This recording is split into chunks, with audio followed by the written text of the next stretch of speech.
My name is Kylie. I'm standing in my kitchen, looking out at the porch where just moments ago, my life took an unexpected turn. A red sedan is pulling out of my driveway, and in the back seat sits my mother, a defeated look on her face. The police officer, Officer Mercer, is standing on the porch, his notepad in hand. It's a scene I never thought I'd witness, but it's a culmination of a long and painful journey. Let me take you back to the beginning.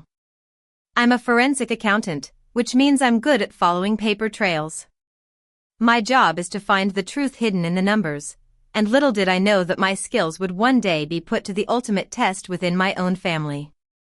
My father, Henry Thompson, was a kind and wise man. He taught business administration at a local college for 25 years before starting his own consulting firm. He was diagnosed with lung cancer in 2019, just a few months before his 60th birthday. It was a devastating blow to our family, and he passed away in January of 2020.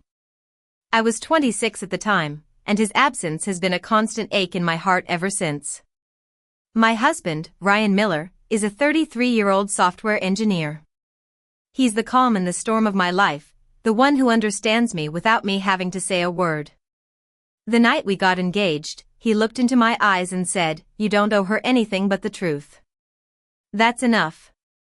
He didn't have to say who her was. We both knew he was talking about my mother, Evelyn Thompson. Evelyn is 62 years old and works as a high-end interior designer. She's always been a bit of a drama queen, but after my father's death, she took it to a whole new level. She used his passing as an excuse to manipulate and control everyone around her. She would attend every charity event in town, wearing my father's watch on a chain around her neck, playing the grieving widow for all it was worth. In the summer of 2023, she decided to renovate our family beach house in Cape May. She told everyone that she had saved up for years and finally treated herself to a beautiful new kitchen. The truth, however, was far more sinister. I bought a townhouse in the city in December of 2025, with just my name on the deed. Ryan suggested adding his name after our wedding, and I agreed. He didn't want any trouble with my mother over premarital assets. Months before our wedding, as we sat on the porch of our new townhouse watching the snow fall, Ryan asked me if I had told my mother about the trust my father had set up for me. I shook my head. My father had left me a voicemail in 2020, just a few weeks before he passed. He said, "Promise me you'll let Aunt Grace help if anything ever goes wrong. She has the rest of the story when you're ready." I didn't understand what he meant at the time, and I kept that voicemail close to my heart, never deleting it. Aunt Grace is my father's older sister. She's 68 and lives in a small cottage in Vermont. I've only seen her a handful of times in my life, but every year on the anniversary of my father's death, she sends me a handwritten card. 3 months before my wedding, I sent her an invitation out of courtesy, not expecting her to come. Instead, I got a phone call. She said, "I have something to tell you when the time is right." Not before. I let it go, thinking it was just an old-fashioned family secret. The morning of my wedding, March 21, 2026, was unusually warm. The cherry blossoms in front of the wedding venue had bloomed early, and the air was filled with their sweet fragrance. I was sitting in the bridal suite, my hair done and my hands surprisingly steady. At 7:43 a.m. My phone buzzed on the vanity. It was a text from my mother. It simply said, "Don't bother." I set the phone down next to my lipstick, a shade called Crimson Kiss, which my father had once said reminded him of my grandmother. Ryan called me from the groom's side. He could tell something was wrong just by the sound of my voice. He offered to go talk to my mother, but I told him no. I said, "Today is for the people who showed up." He didn't argue, just said, "I'll see you in an hour." There were 25 people at the ceremony, mostly Ryan's immediate family. Aunt Grace couldn't make the morning flight from Vermont, but she had sent something by FedEx. A cousin I hadn't invited, Jake, showed up in a dark suit and sat in the back row. I noticed him, but I didn't have time to think about it. I walked down the aisle alone. I asked my father-in-law not to walk me because I wanted to feel my father's presence with me in my own way. I wore a small earpiece under my hair and played my father's voicemail on loop as I walked. Promise me you'll let Aunt Grace help if anything ever goes wrong.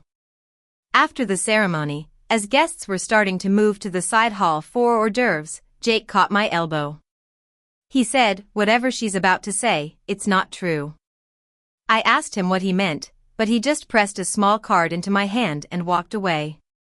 I slipped the card into my clutch and forgot about it. The reception was at our townhouse. We had decided to have a small ceremony at a venue and a larger gathering at home where our friends and family could relax. 60 people came, mostly our friends and colleagues. None of my mother's siblings showed up. A FedEx envelope was waiting for us on the gift table. It was addressed to me from my father, and it was thick and heavy. Ryan asked if he should open it, but I said not that night. I set it on the console table by the front window and forgot about it, just like the card from Jake. At 4:30 p.m. My mother-in-law, Lisa, looked out the window and said, "Honey, a van just pulled in, and there are 4 cars behind it." I knew what was coming. 5 cars pulled into our driveway. In the front was my mother, in a fur coat and sunglasses, looking like she was on a mission. She didn't knock. She marched up the porch and pushed open the front door. 60 people went silent. My mother stood in the middle of the living room and pointed at me. She screamed, "My daughter is a selfish, ungrateful thief. She took everything from me and didn't even invite me to her wedding." She said it so loud that the neighbors could probably hear. I didn't move. Ryan didn't move. Lisa and her husband, Tom, started recording on their phones. Our neighbor, Mrs. Jenkins, who had been bringing in a tray of cookies, stopped in her tracks. I waited for my mother to run out of steam, and then I said quietly, "Mom, everyone here just heard you call me a thief. I hope you remember that." She looked around the room, expecting sympathy, but all she saw were cold stares. She turned and walked out, and her entourage followed her. I closed the door, and the FedEx envelope was still on the console table. I told Ryan I'd open it later. For the next 11 days, the envelope sat there, and my mother planned her next move. Our family group chat, which my mother had named the Thompson Family Red Heart 2 years ago, went silent. On Sunday morning, the heart emoji seemed like a mockery. Jake sent me a direct message the next morning. He asked if I had opened the envelope. I said no, maybe that weekend. He replied, "Don't wait too long." The next afternoon, he sent me a link to an article about fraud forfeiture clauses in trusts, but he deleted it within 10 seconds. I screenshotted it just in time.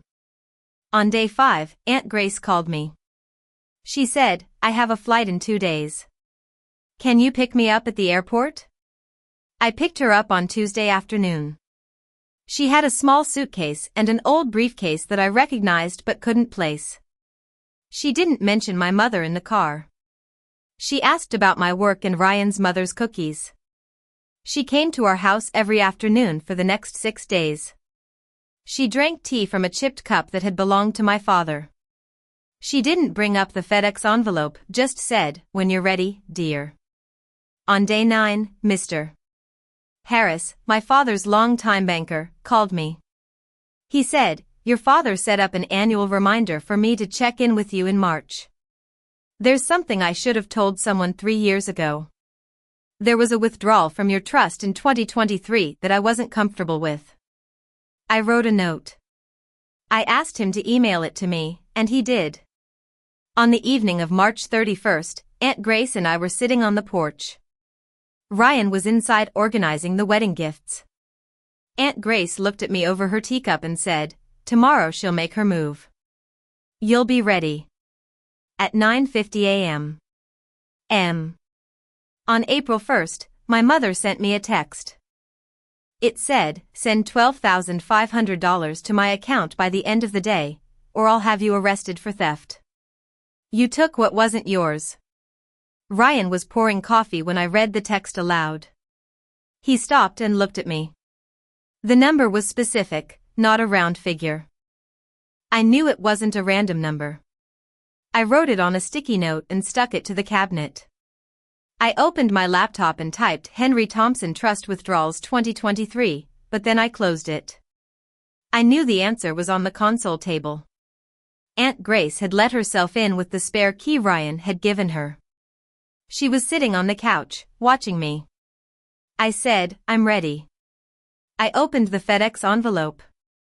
Inside were 4 pages of my father's handwriting, a copy of an irrevocable trust document, a memo from my father's attorney, Mr. Davis, and a small USB drive. There was also a postcard from Aunt Grace with a phone number on the back and the words Detective Wilson, Financial Crimes.